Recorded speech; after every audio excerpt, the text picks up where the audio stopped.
to make a crochet jacket? I have some criteria for you, and we're going to talk about that next before I take you to my studio.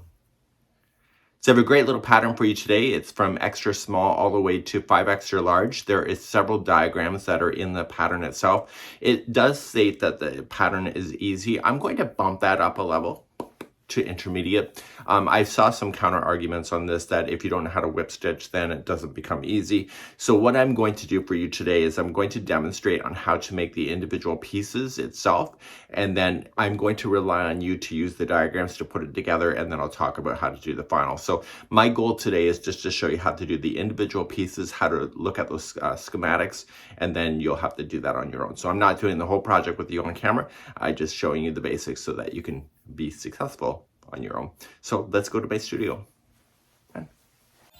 Hi, I'm Mikey from the Crochet Crowd, and thank you so much for joining our channel today. I'm here to inspire you and create magic with your crochet hook. Are you ready to play? Oh yeah, that sounds good. Welcome back to the Crochet Crowd. This is my friends at yarnspirations.com, and today is the Crochet Granny Square Jacket using a 4.5 millimeter, and this is a US 7 hook. And we're also using Red Heart Super Saver in Ogo format, but if you have Red Heart Super Saver in regular format, you can do that as well. And it's actually really kind of a cool pattern. So we have all the way from extra small to 5 extra large in this particular one. There's a lot of instructions here, but it depends on what size you're working on, because you'll see a lot of schematics. So each one of the schematics is a different size of jacket. So what I'm going to do today is that I'm going to just demonstrate how to do the individual pieces itself, and then I'm going to rely on you to be able to sew your stuff together and also apply the final border that goes all the way around the jacket itself. So you will need to know how to whip stitch today in order to do that. I will demonstrate that just to be clear, but as far as putting all the pieces together, you just have to follow the schematic. So it's classified as easy. I'm going to bump it up to intermediate level just for peace of mind, because I do think you need to have some crochet skills just to be able to do this a little bit as far as like whip stitching and being able to follow the schematics. So without further ado, let's just dive a little bit harder into this pattern. So I'm flipping. There's a lot of instructions, but what's really nice is on page number 3 there's all the crochet diagrams that we have. So we have 3 different motifs that we're going to play with: a full square, a half, just like you see, and then this one here. So depending on what size that you're working with, that you have to follow the kind of the schematic that you're going to do. So you'll see in the schematics, let's just bring you in a little bit closer here, and you can see this is extra small to medium. So these are all the pieces that you'll need in order to put it together. So that you have the fronts, the back, and you have to make 2 sleeves. And then this is how it's brought together. So you can see how it's whip stitched together. So you see there's the triangle, the full square, and then the half square. And then you can see a large, extra large, 2 and 3 extra large. These are what you have going on here in order to make it work. Okay, and then you have the next page, which is the 4 to 5 extra large. Of course, the larger you are, the more squares that you'll need for this particular example in order to make that happen. Once this is all put together, then you're going to then do a final edging, which then starts at the bottom of the back and just basically comes around back up the top and then back down and all the way around. So you'll be doing that as well today. So that's something that you'll have to do on your own, but let me show you how to do the individual pieces and talk about how the colors are working out in this pattern. So the pattern has multiples of colors that you see, and this is in the jewel tone of the Ogo. So when you look at Red Heart Super Saver in Ogo format, these are all the colors. So what you're seeing here in the squares is that each one of the rounds is controlled. So it's not just this just crocheting itself out, you're controlling the colors. So let me put a video right now on how to separate your Ogos when you have these, so that you can have all the individual colors on its own. And if that's a pain for you, then you can just make solid granny squares or do whatever you feel is necessary, but the colors in something like this is actually really neat, and that's what you're seeing here. So let's open our Ogo, and what you want to do is put your hands in behind, and see this hole? You want to just use your fingers and just push those flaps up, and the top will peel, and you're just gonna pull back, and it is sticky right in the midpoint, and you're just gonna pull, and there is your Ogo. One thing that you should know is that the colors are equal length all the way around, but they don't always start at the exact same spot. So a part of the color may be over on the other part of the side. So we want to take it out, just like that. Put that aside, and you want to pull like this, and this will reveal a plastic tie that is in between. So taking your scissors, and that will open it, and then grab that tie and pull, and that will take that out. So that's what's holding it, as the ring. So you can see that this color here is also on this side. So when you start your idea, you may want to start at a particular point if you want the entire color sequence. So if you wanted to start with this color and not this color, all you have to do is that you just have to reach in with your fingertips and just pull like this, and just kind of hold the colors, and you'll see that the ogles will split apart like this. So if you want to do color play, that's exactly how you do it, and there is the color transition change right there. You can snip it and then begin at this point, and therefore you have a fresh color of this. So here on the page number 2 we have the square motifs, which will kick us off. This is the number of motifs that you're going to need is 25, 25, 34, 34, 34, or 52. So there's a lot of great notes here. So the exact sample that they do, they have all the notes that you can read on your own in being able to do that. So they recommend that when you separate your ogo, you put them in a Ziploc bag so that they don't tangle, depending on how fast you crochet, of course, and if you're moving around with it as well. So what you can do is that you can look at your schematics and look and count the number of squares, but they have that available for you. And so that's a neat idea. So if you're not sure what size you're working on, you can measure your bust size, okay, and then the finished bust size. So do you see how the colors match each other? So the same order of what the number of squares is. So let me just move that up so you can see that you're just working in the same order. If you're colorblind, it's in the exact order that you see. So extra small, medium, large, extra large, 2 to 3, 4 to 5. So this is extra small, small, medium, large, extra large, 2 to 3 extra large, and 4 to 5. So let's begin, and let's start with the square. So let's begin with the slip knot. I am using Red Heart Super Saver off camera. I'm just using some spare yarn with a 4.5mm size US 7 hook. Let's begin by chaining 4. 1, 2, 3, and 4, and let's slip stitch to the beginning chain to form the center ring of your granny. So just yarn over, pull through, and when you start the next round, just treat this loose end as just something that will be buried, and put it around the ring so that it gets stuck underneath. Let's begin round number 1. In round number 1 you're going to want to keep the same colors, so just chain 6. So this will count as a double crochet and a chain 3 space. So you're going to chain 6. So 1, 2, 3, that's a double crochet, and 4, 5, 6, that's a chain 3 corner space. In the center ring here we want to start going around, so you're going to apply 3 double crochet to start. So 1, and put that straggler underneath that ring so that you can get it stuck underneath, right? You don't have to sew that in later. It is a wearable, so you may want to tack it in anyway. So chain 3 to turn, and then back in the center ring 3 more double crochet.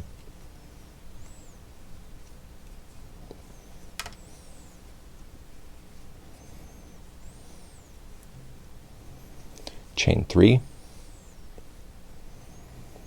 3 more double crochet into the ring.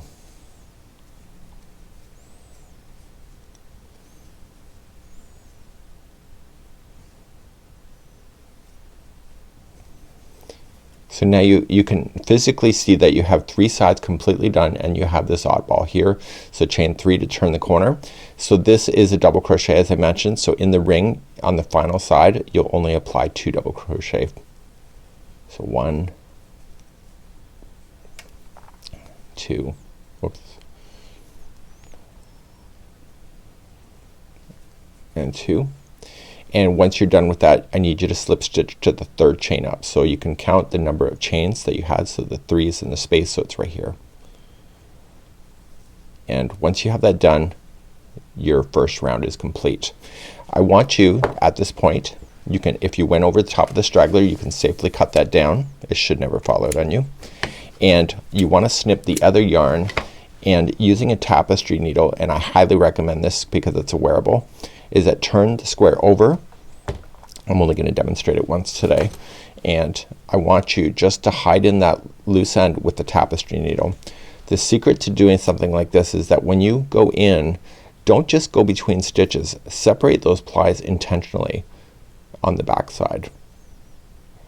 It's harder to follow out if you're separating plies. A lot of people put it in between strands itself, and so it can just wiggle its way out, but if you put it between the strands, it will secure it in a lot better. And you want to do it a total of 3 times back and forth. And just stay to the back of the square. Once you have that done, you can just save the cut, and round 1 is now complete. And let's start a new color in round number 2. I'm going to be bouncing between 2 colors today just for clarity reasons, and I'm just using spare yarn as I mentioned. I would start with the slip knot on the hook, and you're just gonna come into any chain 3 space. It really doesn't matter. And I highly recommend when I do stuff like this, I always like to change where it is so I can see this is where I finish, so I'll start somewhere else. It prevents like a seam being on the same axis, and it jumps it around, but you can decide if that works for you or not. So I want you to put your hook into a chain 3 space, pull through that attached it, and now we're going to chain 6. So 1, 2, 3, that's your double crochet, 4, 5, and 6 is a chain 3 space. And just move this over, so you've just gone around the space. Put the straggler down on top of this, and I want you then to put 3 more double crochet into this corner. So 1, 2, and 3. I highly recommend then at the end of this, take the straggler and use your tapestry needle to hide it in completely. Okay, so don't just cut it where you see it because it will fall out. Once you have that done, you're going to then chain 1, and you're gonna move to the next corner because it's the next available space. So in the corners in this particular pattern will always be 3 double crochet to begin,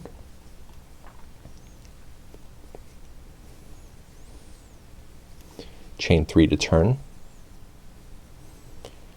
and 3 double crochet. So you'll always do that in the corner for your squares. Now to jump to the next space, you have to chain 1 first, and then you have another corner.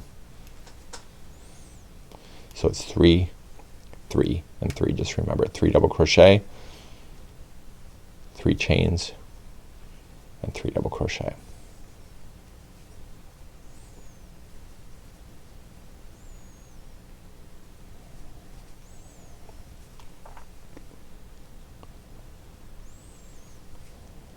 Then chain 1 to jump to the next space. So there's chain 1s in between separating the groups of 3, if that helps you to know that. You'll see that becoming more obvious as we move along in this tutorial. So another corner is 3 double crochet, chain 3, and 3 double crochet.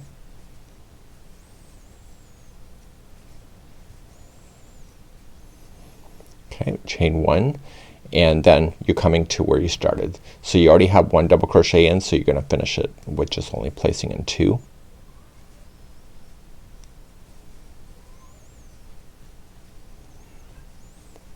Okay, and then you'll just attach it to the 3rd chain up. If you're not sure, you can count it back, and that color would be done. Okay, so what I'm going to rely on you now to do is just to be able to fasten that yarn off and use your tapestry needle, and I've already shown you how to do that. And let's move on to round number 3 next. Let's move on to round number 3. Again, I'm just bouncing between 2 colors, but you can change to whatever you feel.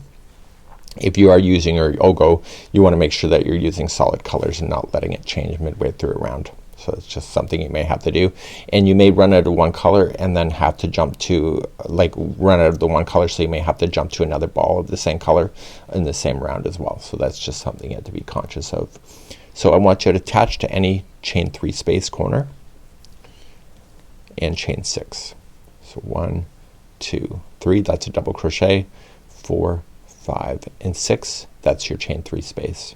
In the same corner, apply 3 more double crochet. Are you understanding that's exactly what you did before? Hopefully so. And we'll hide this straggler in later. So to jump to a new space, you have to always chain 1 first and then go into the space. It's no longer a corner next, so you're just gonna fill in these spaces going to the next corner. So there'll always be 3 double crochet in these spaces. And then chain 1 to separate those from the next group, and the corner is already next. So the corner is always the same of 3, 3 and 3.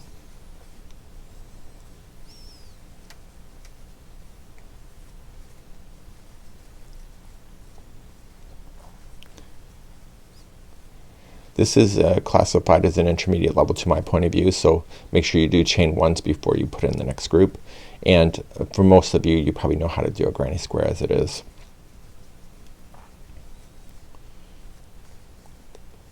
So please go all the way around. This is round number 3, and I'll just stay quiet for the remaining of the round.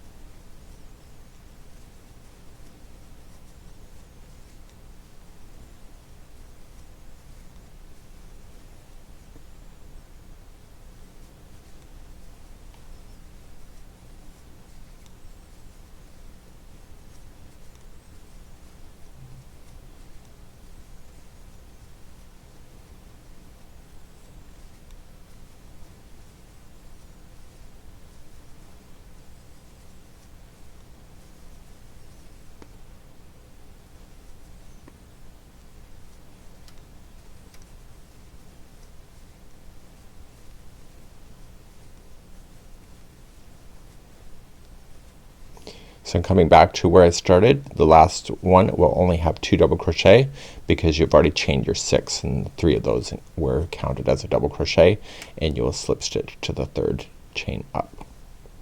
You'll get rid of this color for round number 3 and meet me back here, and we'll start round number 4 in a moment. So let's start round number 4. Just growing this out to be bigger. Start on any chain 3 space corner and chain 6. So attach, and 1, 2, 3, there's a double crochet, 4, 5 and 6. Let me just move this camera a little bit, and 3 more double crochet into the corner. So 1, 2 and 3, and I'll hide that in later. Now when I continue the space along the side, there's more now, so the chain 1 always to separate those, and then just jump to the next space and place in 3 double crochet, and then chain 1 separate those out. So chain 1 and then jump to the next space, and there's 3 in there. So the distance between the corners is obviously getting bigger. Okay, so chain 1 before you start the corner. The corners are always the same of 3, 3 and 3. So what I'll do is I'll leave the camera on, and I'll be quiet for the remaining of the round.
When you come all the way back around, remember the last side, our corner is already partially done with this chain 3.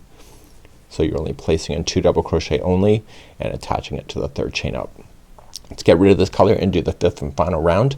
And the 5th and final round is the most important round of them all on all of the motifs. So you're going to notice is that the black is the dominant color. So the black is what's used in the very final round, and that's because when you go to sew things together, if all of the motifs have the same color on the exterior of the last round or row, what happens is that when you go to sew things together, it'll be almost invisible. So it's not like a color backing up to another color. It's basically the same color on all the motifs being joined together.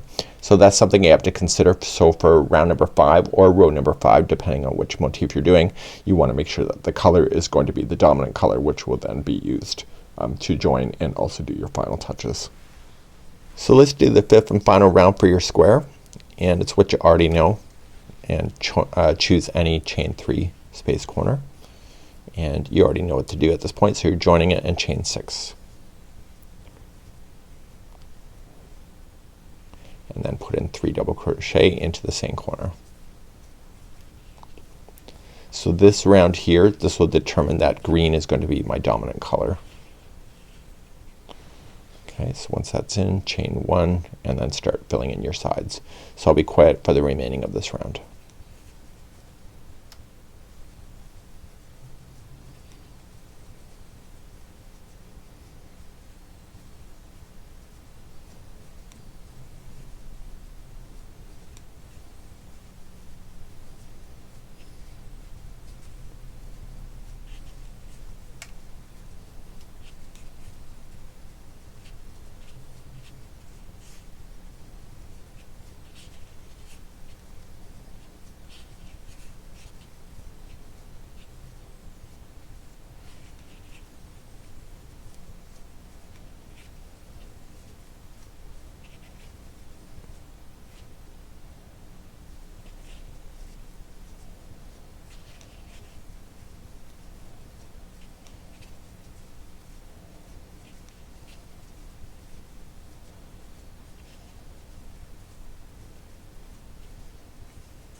So I'm coming all the way back around to the first corner, and you're only putting in 2 double crochet, and then you're joining it to the 3rd chain up. So that's going to end, and you're going to finish this off and get rid of this yarn. This was the final round of doing your squares.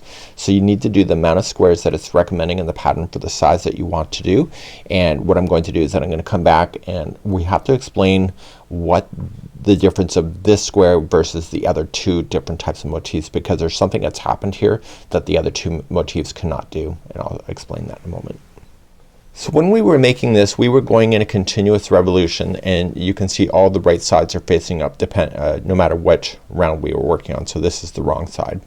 So what you're going to notice then in the other two motifs is that because you don't have the opportunity to go all the way around, you have to work in rows. But what's gonna happen is that when you start a row, you have to then go across and then end it, and then you start the row like a typewriter back at the beginning, and you do it, and then you finish it and then start back at the beginning. So you're going to notice that this is going to happen each and every time that we're going to be working through this pattern. So let's get ready and move on with the half square. If you're doing a configuration like me, the very first one, round number 1, will be the ending of round number 5 if you're just doing 2 colors like this.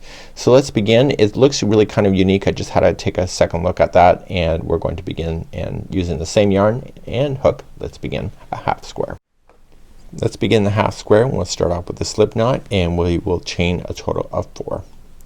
So 1, 2, 3, and 4, and join to the first chain to form the center ring, and keep that straggler so it's around the ring. And let's begin officially row number 1. This one is unique. I've never seen a square do this before, so the very last stitching of each one of the rows is going to be unique. So just watch this. So we're going to chain 3. That's your first double crochet, and you are going to double crochet then into the center ring. That's one side complete. The corners will still be the same of chaining a 3. So 1, 2, 3, and in the center ring again, this is a full side, so it's going to be 3 double crochet. So we have 1, 2, and 3, and then to turn the corner it's like before, so chain 3, and watch how we finish this. So we're going to do a double crochet first. I've never seen this done, so watch. I keep saying that because I'm actually kind of fascinated by it. So double crochet, now you're going to chain 3. So 1, 2, 3, and slip stitch into the ring. I've never seen that before. Isn't that neat?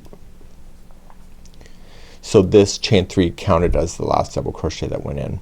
So I've already shown you in the first motif on how to weave in your ends, so just get rid of this color and let's move on. And you have to remember that when you go to start, you have to go back to where you began. So where you're finishing now, you're not just going to turn your work and go back the other way. You literally have to start back over here and continually go into that formation. Okay, so let's do this. Let's fasten off our yarn and I'll be right back. So let's begin row number 2. It's a row because we're not going in a continuous circle. So look at it from this perspective. It's how you can see it in the diagram itself. So if you were left-handed, it would be turned the other way like this.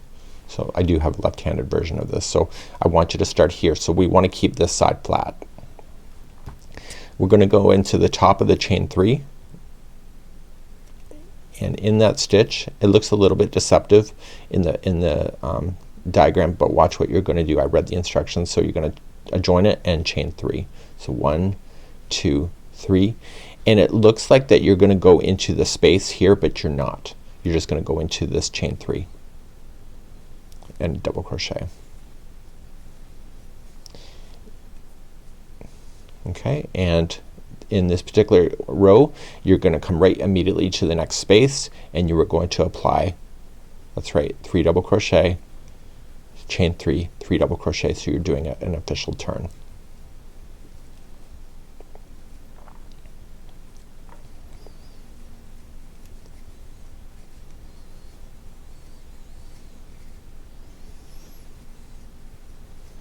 So one thing that you're going to notice in this particular square, there's no chain ones that separate these 3 double crochets from each other. So you just immediately jump to the next space and apply 3 double crochet into it.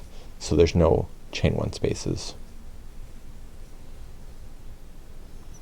Okay, and then this is a corner, so you chain 3,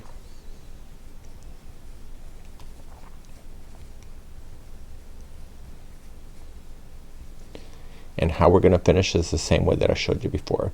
So in the top of this chain 3, you are going to apply a double crochet first, and then a chain 3 to go back down and attach it to that last stitch down there. It keeps a really nice edge. I have to think about this for the future. It's a really neat idea. So now fasten off your yarn, and that was row number 2. Okay, let's begin row number 3. So make sure you reset your square to back to where it was so that you have your flat side again. Top of the chain 3 is where you're going to begin the journey. So attach it, and okay, attach, and then chain 3. So 1, 2, 3, that's your first double, and in the same one of that one you're going to double crochet again.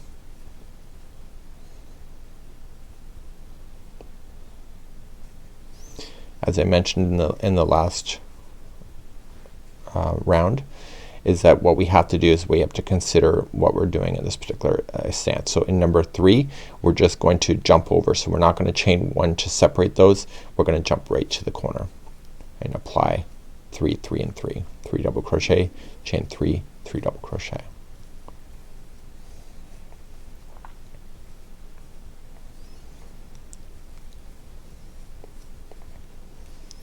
I have a natural instinct to want to put in a space between these grouping of 3, so if you see me do it, just ignore me and just immediately, so you do your 3 and then just immediately come to the next.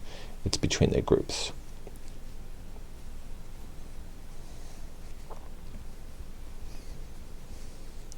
Okay, the corners next, so you want to do your 3, 3, and 3.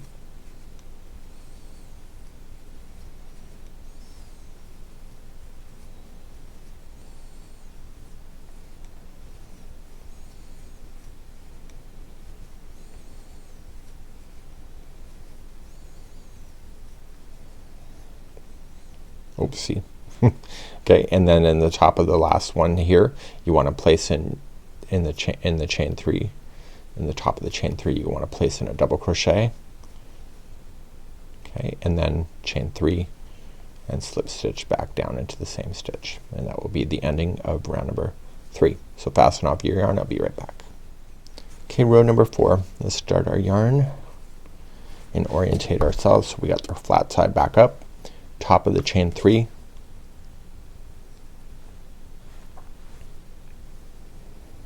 join and put in chain 3, and then in the same one of the one you're going to place in a double crochet.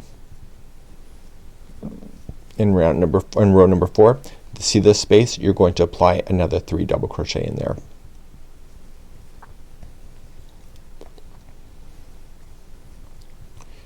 And then jump immediately to the next corner. So the corners are the same as we talked about several times already.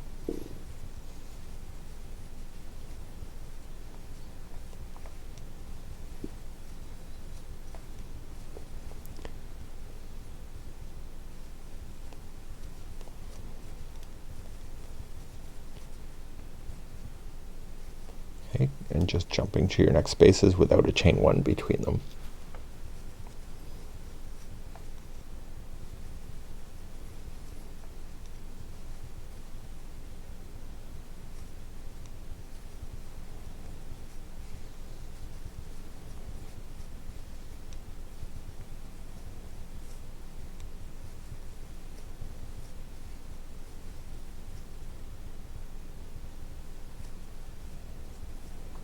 Okay, this is the corner, so treat it like that.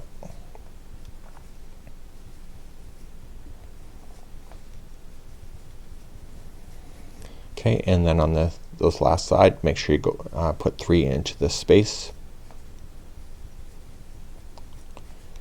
and then immediately jump to the top of the chain 3 and place in a double crochet first, and then you know what to do. You're going to chain 3 and slip stitch back into that same one to finish that row, and this is row number 4. Okay, so let's do our final row now, number 5 next. Okay, ready for the 5th and final? So let's No big deal, hopefully, and it's slightly different on the edges as well. So let's begin. Top of the chain 3, make sure you got your orientation up, and join and chain 3. And in the same one I want you to apply 2 double crochets this time. It was only 1 in the last few rows. This one is 2 in there. Now you're going to jump to the next space that's available to you, and it is right here. Kind of feels wrong, doesn't it? But go with it. It's all about alignment in the end. Then once you have that one, you're going to go to the next corner and fill that into what you already know. 3 and 3 and 3.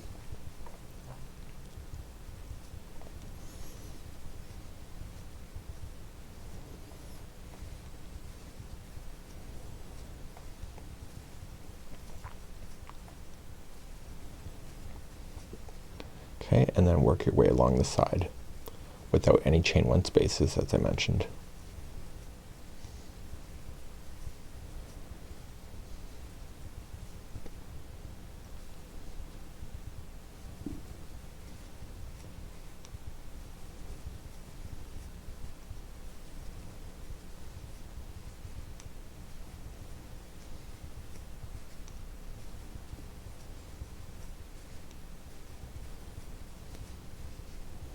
Okay, your next corner, 3, 3 and 3.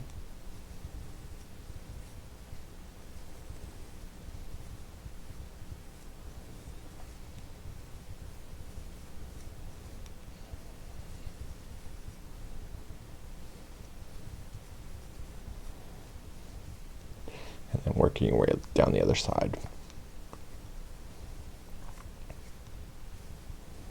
Okay, that was the last space before you get to all this, and then in the very last one here in the top of the chain 3 you're going to apply 2 double crochet this time instead of just 1.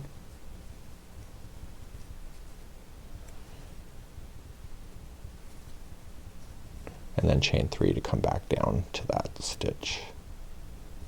And then that's where the journey ends on this particular half motif. So let's get rid of this yarn and let's talk about what we're gonna be doing next. So you now have a half square. Not all the sizes need this. It depends on the schematic, and it says that in the instructions as well. When you go to start, it says make 6 6, and that was for the small to medium size, and then the 5 extra large, 4 extra large, 5 extra large also has this. So you're gonna see that some of the sizes don't even need that, so that don't waste your time, and they will butt up against the neighbor when they're ready. Because the colors are the same, you're going to use the same color to join so that it becomes an invisible whip stitch along the edge. Let's move on now to the triangle. So let's move along to the triangle. There's only 2 triangles in your pattern completely, and it's right in the top of the front part of the jacket. So let's just pull that out so it's right in the top here. And so there's 1 and 2. So it doesn't matter which size you're working on, there's still only 2 triangles. So what we have to be paying attention to, that it says that the chain 3 at the beginning of each one of these do not count as a stitch, or these chain 3s don't count as a stitch. So I don't know if that really matters so much, but we're just gonna work our way through it, and let's begin and start our triangle next. So I said it kind of doesn't matter, meaning that the fact is that when you're I don't know if you're really going to be counting stitches on this thing, because you can just count the number of spaces. So that's probably what I mean by that. So chain 4, so 1 2 3 4, and join with a slip stitch to the beginning chain to form the center ring. And again, like before, make sure the straggler goes around the ring. Let's begin row number 1. In row number 1 we're going to begin, and you're going to chain 3. So this does not count as a stitch. Okay. See how that changes your world? Not much. Okay, so now you're going to go 3 double crochets into the center ring. So we have 1 2 and 3, and then we need to turn a corner. So 1 2 3, and then in the same ring 3 more double crochet. So we have 1 2 and 3, and before we're done, it's like those half motifs, you're gonna just chain 3 and slip stitch back down into the ring to finalize that one. I've already showed you how to weave in your ends on the last motif, so please do the same thing, and we're gonna start row number 2 next. So let's get your orientation right. So like the half motif that we worked on. Okay, so your point should be over here. Let's begin, and this is row number 2. Let's join it to the top of the first chain 3, and then we're going to join and chain 3. So 1, 2, 3 doesn't count as a stitch. In the same one that you have that in coming out of, 3 more double crochet. So 1, 2, and 3. And now you're going to come to your next corner here, and in the corner it's what you already know. You notice that there's no chain 1 spaces that separate those, so it's 3, 3, and 3.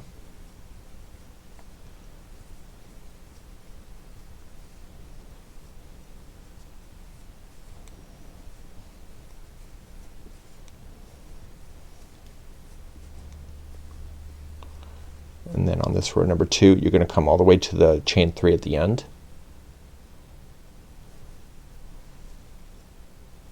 And you'll apply then 3 double crochet, and then chain 3 to come back down to where that is and join it. I'm so fascinated by that. Let's get rid of this yarn and move on to row number 3. Okay, let's begin row number 3. Let's come to the top of the first chain 3, get your orientation so it's right. Attach, and then chain 3, and in the same one that you did that, 3 more double crochet.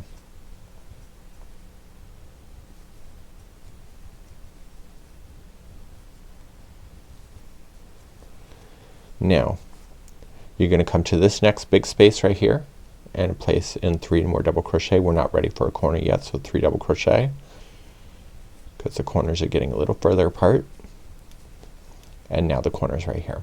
So then you apply 3 double crochet, chain 3, 3 double crochet.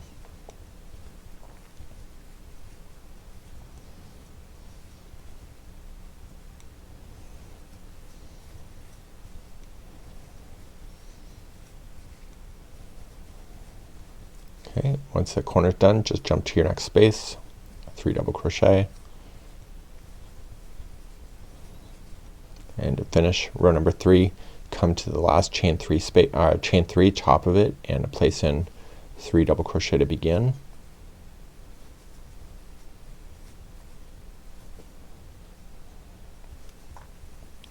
And then chain 3 to jump on down and attach.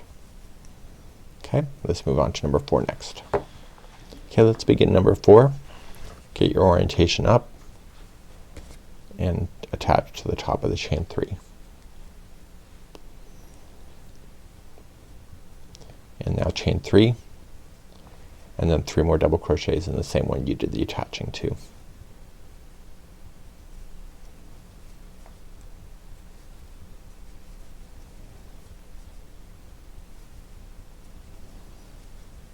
Okay, once that's done, you're just gonna come to the next big space and put in 3 double crochet.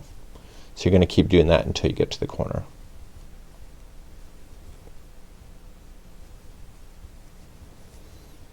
Okay, so now the next space.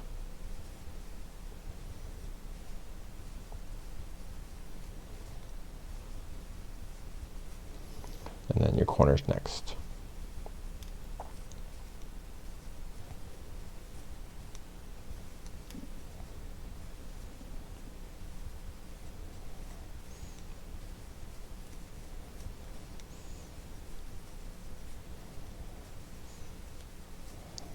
Your next space is right there.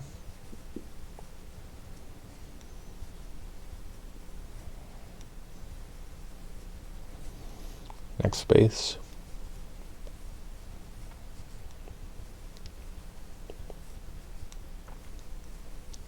And then finally at the end in the chain 3 you're going to apply in 3 double crochet.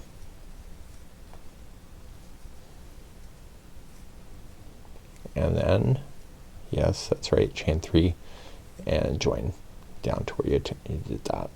where I did that. Okay, let's finish that and start the 5th and final row. Okay, the 5th and final should be the same color that you're attaching all your granny squares with. But it's up to you, it's your call. You are the artist at the end of the day. So at the top of the chain 3 you're going to attach, yes that's right, and 1 2 3, that's your chain 3, and place in 3 more double crochet into that corner. When I say corner, it's the top of the chain 3.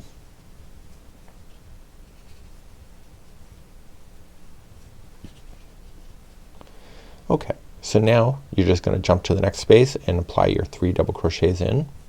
So I'm gonna talk to you about other things while I'm here. So you're going to notice is that this granny square plus, or this granny motif plus the other half square does not have a finished side on the one side. So when you're going to do things with that, you got to make sure that you're consistent about the spacing of your stitching when you're going to do anything. So on these particular ones for the triangle, when you go to do your final edge that is like the collar section, you're going to evenly space out your stitches along this edge to continue around. And so once you do it the first round, then everything should be evenly spaced. So you just got to watch that when you go to do that. On the half square motifs, when you go to use those and put those together, they're at the seam line. I think generally at the sides, so on the sides of your stomach I suppose, or your waist. So you just got to watch how you're putting those together because they don't have a finished side.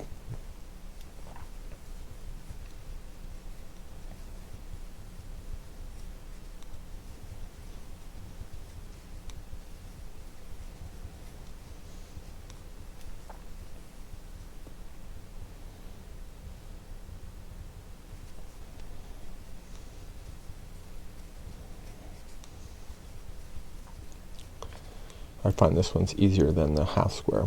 Okay, so come into the last chain 3 and put it in, and 3 double crochet there, and that's right, you're gonna place in a chain 3 to go back down to that same spot, and then come on down. Okay, so that's gonna be the end of this row, and this is the end of this particular triangle. So you only need 2 for your particular example, no matter what size you're working on. And let's talk about our schematics. So let's talk schematics. The way that they see this being done is that it's really a neat idea in order to have the concept of being able to put things together. So see how they have them already separated? I would put it together so that you have your 2 big granny squares, your 3 half squares, and your triangle all together as one unit before you start applying it. So then you will want to do that with all your particular panels that you're going to do in order to make that happen. So it's a really neat idea. The only difference in the sizing is that there's more squares, and what you have to paying attention to the most, all the way up to 3 extra large on the sleeves, you see that they're made up of 2 full squares, this just like you see, and they're on the shoulder line. On the largest size sample here, you will notice that there's 3 instead of 2, and that the shoulder line is actually a portion of 1 granny square. So it's actually sharing the same one going over top of the shoulders. So you'll notice that the seam line for those ones will not be at the shoulder like it will be here. And that's just a matter of attaching it differently that you see. All the instructions for the measurements are given here as well. So what are the black things on this sleeve? So you'll see it there, and this is called sleeve edging. So you have to do your edging in order to make that make sense. So that'll appear underneath of your arm. So if you're holding your arm out, it'll be underneath. And so what we were doing is we're applying some edging there, and you will notice that that's happening in all the different sizes. So let me explain how that's gonna happen, and it's just a matter of working across your sets of 3. So you're gonna do your sleeve edging before you apply it to your main project. So you want to get that all done here, and so there is a repeat section going on in that. So let's just talk about that. Once your sleeve edging is done for the, and it's only in the medium, large, extra large, and 2 extra large, and 5. So the very small size you don't actually have to do that. So just make a note of that. Okay. So what we have is that you're going to have your motifs already attached together. So you'll have it as per the diagram, and you were going to have the right side facing up. So RS is right side facing up. You're going to work your way across, so chain 3 and count as a double crochet, and work 65 double crochets evenly across the sleeve and then turn. Once you turn, you're going to chain 3 and it'll be 1 double crochet in each of the stitches all the way and turn. And here you're going to notice a set of instructions that is specific to your size. So you're going to notice is that repeat the last row either once, twice, 3, or 0 times. So depending on what size, so this is the medium, you can see the color, it matches the instruction up here. So medium, large, extra large, 2 extra large, and you see 4 to 5 extra large. You don't have to repeat at all. Once you have the one edging done, you're going to turn the whole thing upside down. So once you get your edging, turn it upside down and do the edging on the other side of that, and you're going to do a cross. So you're going to need to do this with both of the sleeves before you're going to continue to attach it to your project that you see. I will be demonstrating how to whip stitch in a few moments, but what I want to continue to do is talk about how to attach. So for the different sizes that you see that the seam line matches across the top of the shoulder for these extra small to medium all the way to 3 extra large. It's not going to be until if you're doing the 4 to 5 extra large you were going to notice is that the seam line is about halfway through the second square, and it will give the instructions of 20 inches. Or sorry, 10 inches, so it's 20 altogether. So you're gonna have it at the 10-inch mark. So you can do that as well. You can measure once that's done. So what I would consider doing if I were you and you were me, I would be whip stitching your item across, match your 2 pieces. Okay? And what you want to do is that you want to have your wrong sides facing together when you go to do this. So when you have a project like this, we've been working on the right sides facing up.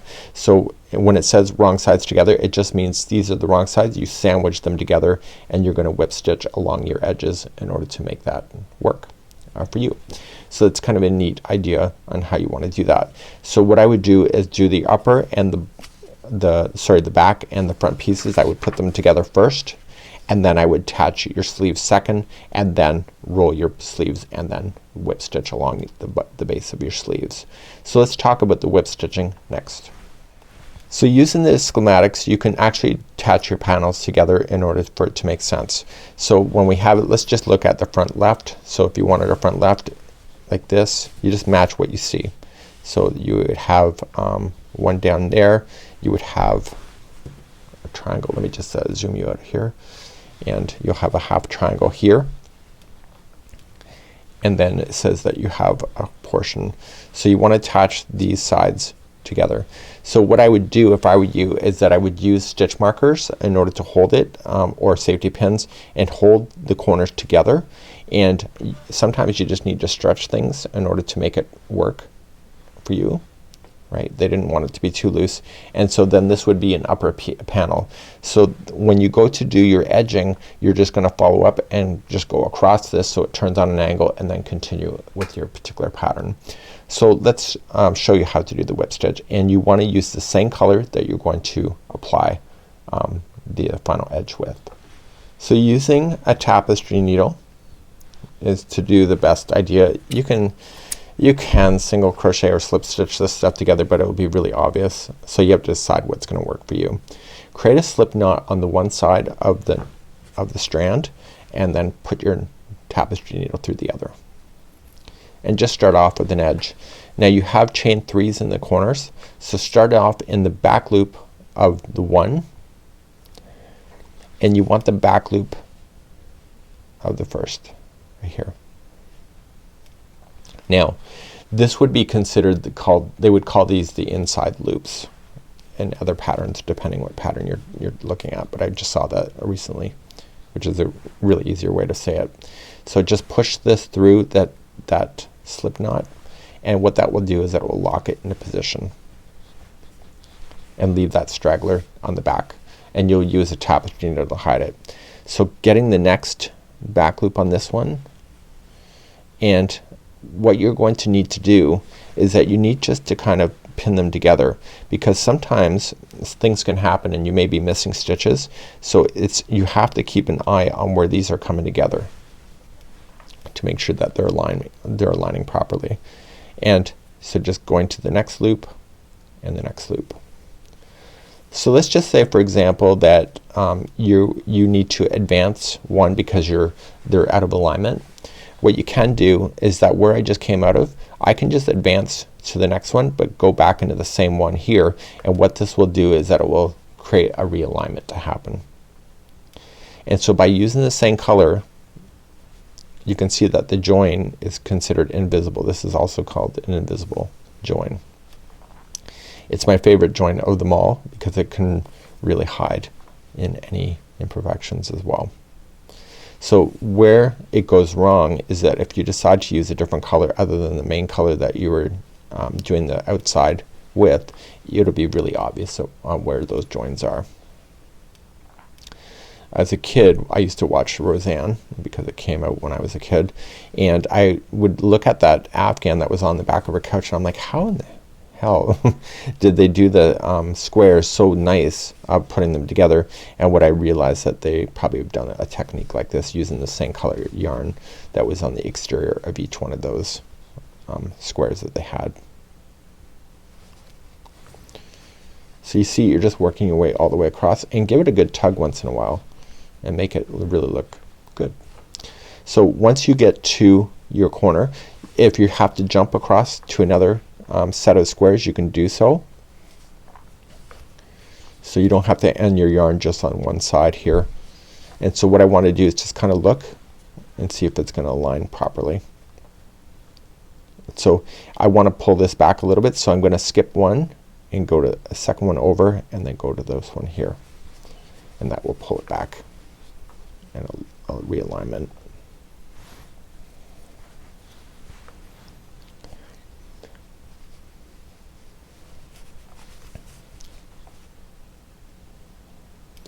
So you'll spend a little bit of time sewing, but you know a lot of the work is in the actual doing the squares itself. So if you want to jump to another set you can do that, and you can apply something else here, so another square, and just immediately just coming in, and I would attach it on a diagonal like this.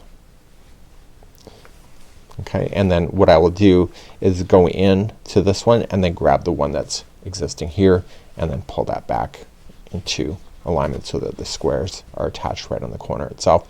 And then once I'm done with that I can just then whip stitch along the other axis or axes in order to get that to attach together.